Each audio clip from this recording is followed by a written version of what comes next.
ನಗರದಿಂದ ಕೇವಲ 5 ಕಿಲೋಮೀಟರ್ ದೂರದಲ್ಲಿರುವ ಗ್ರಾಮವೇ ಹೊಸ ಬೂದನೂರು. ಇಲ್ಲಿ 1276ರಲ್ಲಿ 3ನೇ ನರಸಿಂಹನು ಕಟ್ಟಿದಂತಹ ಅವಳಿ ದೇವಾಲಯಗಳನ್ನು ನೋಡಬಹುದು. ಅವುಗಳೆಂದರೆ ಕಾಶಿ ವಿಶ್ವನಾಥ ದೇವಾಲಯ ಹಾಗೂ ಅನಂತ ಪದ್ಮನಾಭ ದೇವಾಲಯಗಳು. ನಾವು ಈ ಹಿಂದಿನ ಸಂಚಿಕೆಯಲ್ಲಿ ಕಾಶಿ ವಿಶ್ವನಾಥನ ದರ್ಶನವನ್ನು ಮಾಡಿದ್ದೇವೆ. ಈ ಸಂಚಿಕೆಯಲ್ಲಿ ಅನಂತ ಪದ್ಮನಾಭ ದೇವಾಲಯವನ್ನು ವೀಕ್ಷಿಸೋಣ. ಅನಂತ ಪದ್ಮನಾಭನೆಂದರೆ ನಮ್ಮ ಮನಸ್ಸಿಗೆ ತಕ್ಷಣ ನೆನಪಾಗುವುದು ಮಲಗಿರುವಂತಹ ನಾಭಿಯಲ್ಲಿ ಬ್ರಹ್ಮನನ್ನು ಹೊಂದಿರುವಂತಹ ಮೂರ್ತಿ. ಆದರೆ ಈ ದೇವಾಲಯದಲ್ಲಿ ನಾವು ನಿಂತಿರುವಂತಹ ಅನಂತ ಪದ್ಮನಾಭನನ್ನು ನೋಡಬಹುದು. ಈ ಎರಡು ದೇವಾಲಯಗಳು ಏಕಕೂಟಾಕೃತಿಯನ್ನು ಹೊಂದಿದ್ದು ರಾಜ್ಯ ಪುರಾತತ್ವ ಇಲಾಖೆಯಿಂದ ಸಂರಕ್ಷಿಸಲ್ಪಟ್ಟಿದೆ. ಶಾಸನಗಳಲ್ಲಿ ಕೇಶವನೆಂದು ಉಲ್ಲೇಖಿತಗೊಂಡಿದ್ದು ಅನಂತ ಪದ್ಮನಾಭನೆಂದೂ ಕರೆಯುತ್ತಾರೆ. ಈ ವಿಗ್ರಹವು ಕಣ್ಮನ ಸೆಳೆಯುವಂತೆ ಇದೆ. ಈ ದೇವಾಲಯವು ಸುಮಾರು 3 ಅಡಿ ಎತ್ತರದ ಜಗತಿಯ ಮೇಲೆ ಪೂರ್ವಾಭಿಮುಖವಾಗಿ ನಿಂತಿದ್ದು ಗರ್ಭಗೃಹ, ಅಂತರಾಳ, ನವರಂಗ ಹಾಗೂ ಮುಖಮಂಟಪಗಳನ್ನು ಹೊಂದಿದೆ. ಶಿಥಿಲಾವಸ್ಥೆಯಲ್ಲಿದ್ದ ಈ ದೇವಾಲಯವನ್ನು ರಾಜ್ಯ ಪುರಾತತ್ವ ಇಲಾಖೆಯು ಸುಮಾರು 14 ಲಕ್ಷ ರೂಪಾಯಿ ವೆಚ್ಚದಲ್ಲಿ ದುರಸ್ತಿ ಮಾಡಿರುತ್ತಾರೆ ಹಾಗೂ ಸಂರಕ್ಷಿತ ಸ್ಮಾರಕವೆಂದು ಘೋಷಿಸಿದ್ದಾರೆ. ಕಾಶಿ ವಿಶ್ವನಾಥ ಗುಡಿಯು ಇಲ್ಲಿಯ ಇನ್ನೊಂದು ಹೊಯ್ಸಳ ದೇವಾಲಯವಾಗಿದ್ದು ಅನಂತ ಪದ್ಮನಾಭ ಗುಡಿಯ ವಿನ್ಯಾಸವನ್ನೇ ಹೊಂದಿದೆ. ಈ ದೇವಾಲಯದ ನವರಂಗದಲ್ಲಿ 2ಕ್ಕೆ ಬದಲು 4 ದೇವಾಲಯಗಳಿದ್ದು ನಡುವಣ ಛತ್ತು ವೈವಿಧ್ಯಮಯ ಕೆತ್ತನೆಯಿಂದ ಆಕರ್ಷಿತವಾಗಿದೆ.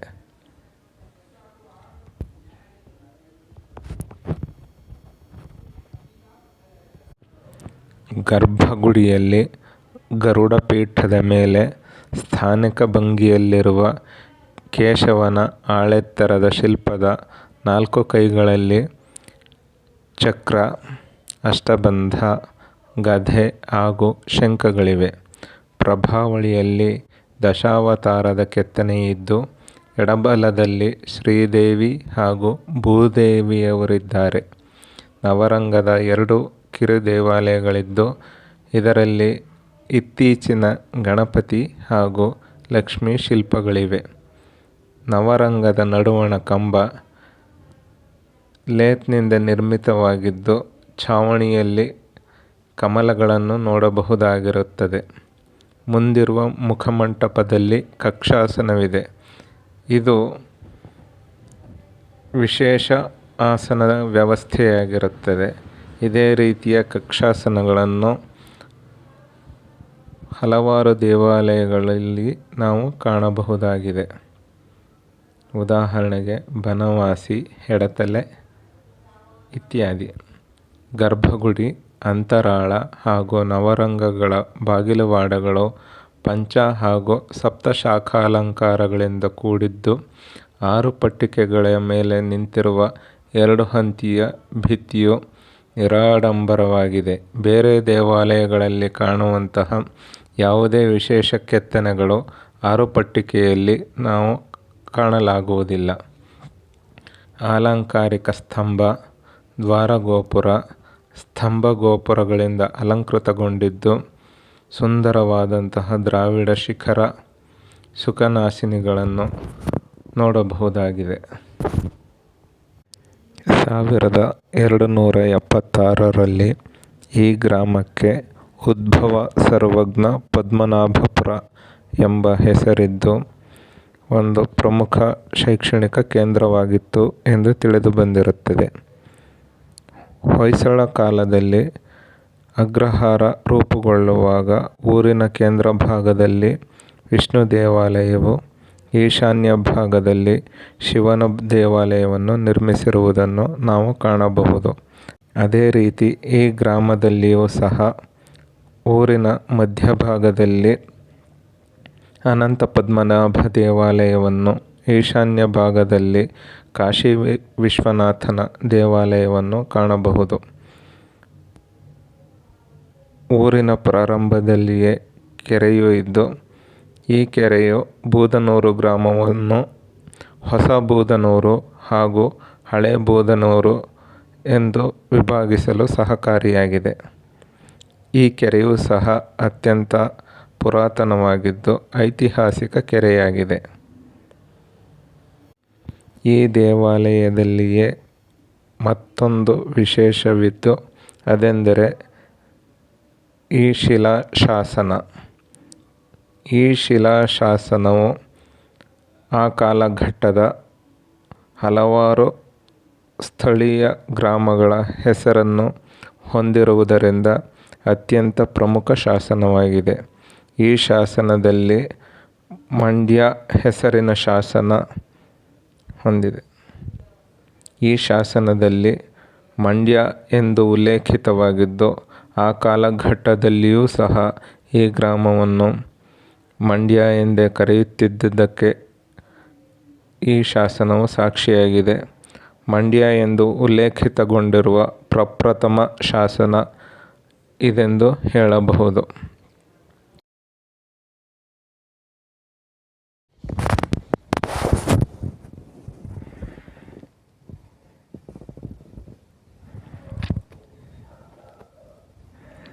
ಇಂಟರ್ಲಾಕಿಂಗ್ ವ್ಯವಸ್ಥೆಯ ಕೆಲವು ಕುರುಹುಗಳನ್ನು ಇಲ್ಲಿ ನೋಡಬಹುದಾಗಿದೆ.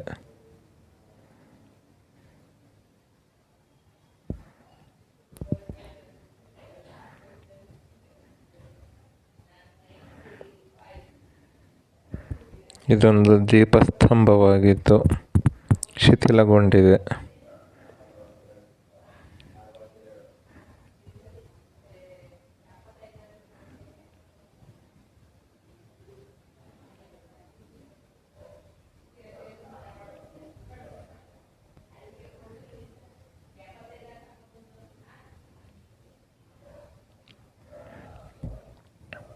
ಆಧುನಿಕ ಯಂತ್ರೋಪಕರಣಗಳಿಲ್ಲದಿದ್ದರೂ ಲೇತ್ನಲ್ಲಿ ಮಾಡಿರುವಂತೆಯೇ ಈ ಕಂಬಗಳನ್ನು ನಿರ್ಮಿಸಿರುತ್ತಾರೆ.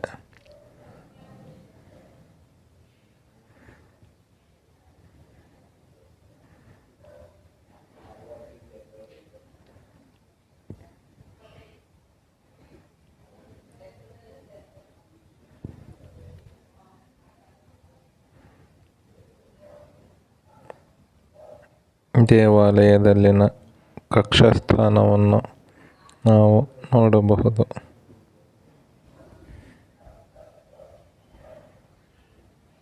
ಇಂತಹ ಸುಂದರವಾದ ದೇವಾಲಯವನ್ನು ನೋಡಲು ಈ ಬೂದನೂರು ಗ್ರಾಮಕ್ಕೆ ಬರಬೇಕು. ಕದಳಿ ಗರ್ಭದ ವರ್ಣದ ಈ ಸುಂದರವಾದ ಕೆತ್ತನೆಯನ್ನು ಹೊಯ್ಸಳ ದೇವಾಲಯಗಳಲ್ಲಿ ಮಾತ್ರ ನೋಡಬಹುದಾಗಿರುತ್ತದೆ.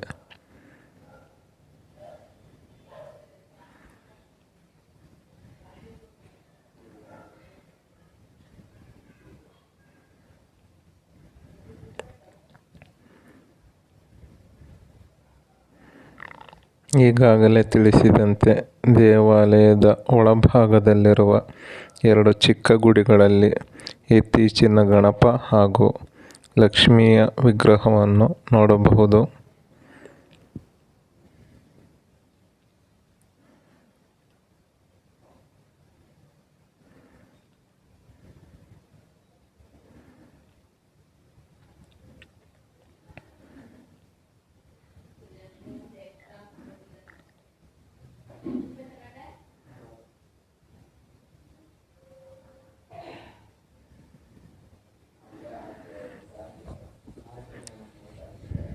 ಈ ಗ್ರಾಮದಲ್ಲಿ 3 ವೀರಗಲ್ಲುಗಳಿದ್ದು ಅವುಗಳಲ್ಲಿ ಒಂದು ಗಂಗರ ಕಾಲದ್ದು ಹಾಗೂ 2 ಹೊಯ್ಸಳರ ಕಾಲದ ವೀರಗಲ್ಲುಗಳಾಗಿವೆ. ಇದನ್ನು ಸಂರಕ್ಷಿಸಿ ಅಭಯ ಆಂಜನೇಯನ ದೇವಸ್ಥಾನದ ಹಿಂಭಾಗದಲ್ಲಿ ಇಟ್ಟಿರುತ್ತಾರೆ.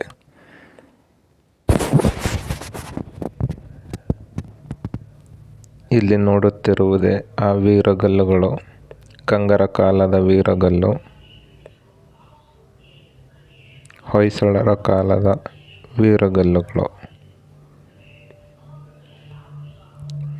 ಅರ್ಧ ಭಾಗ ಭೂಮಿಯಲ್ಲಿ ಸೇರಿರುವುದರಿಂದ ಇದನ್ನು ಸಂಪೂರ್ಣವಾಗಿ ವಿಶ್ಲೇಷಿಸಲು ಸಾಧ್ಯವಾಗುತ್ತಿಲ್ಲ.